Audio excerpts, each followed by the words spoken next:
Barda update, yung congrats kay Barbie. Number 1 pa nga sa Netflix, ang Kontrabida Academy ni Barbie. And isang araw pa lang yan, number 1 agad. Solid, yung congrats kay Barbie. At dilabas na nga ng Universal Records ang music video ni David Licauco na I Think I Love You. Kasama niya dyan sa video, siyempre si Barbie. Yun, no? Ito yung interviews kila Barbie at David. Ito yung video. Oo, I think. Oo, parang isa siya sa mga, ako personally, isa siya sa mga characters or roles na gugustuhin ko na mapalagay sa aking profile, ganyan. Yung parang, ito, at least masasabi ko na nakaya ko tong gawin, or at least na-experience ko siyang gawin, ganyan. Kasi gusto ko rin syempre ma-explore ang iba't ibang characters, hindi lang basta mabait, ganyan. Kahit guest lang ako dun sa show na yun, na Heartful Cafe. Sobrang memorable sa akin nun kasi sobrang in-enjoy ko talaga yung character. Kasi nga first time kong mag-play ng villain.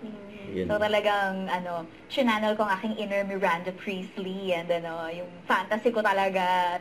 It's a far-fetched idea. Growing up, feeling ko nung simula, basketball talaga. And then nag-shift siya nung pag-graduate ko, naisip ko na mag-negosyo ko. But then, the showbiz opportunity came.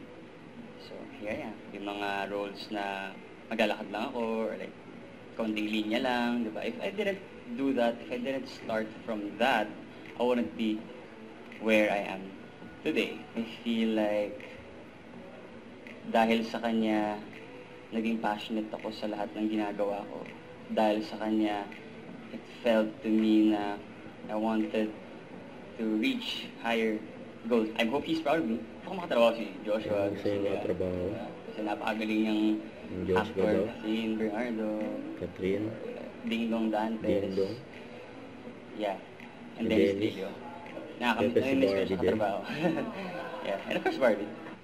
Don't forget to subscribe, click the notification bell for more updates. This is Richard Action Vlog. Stay tuned for more videos. See ya.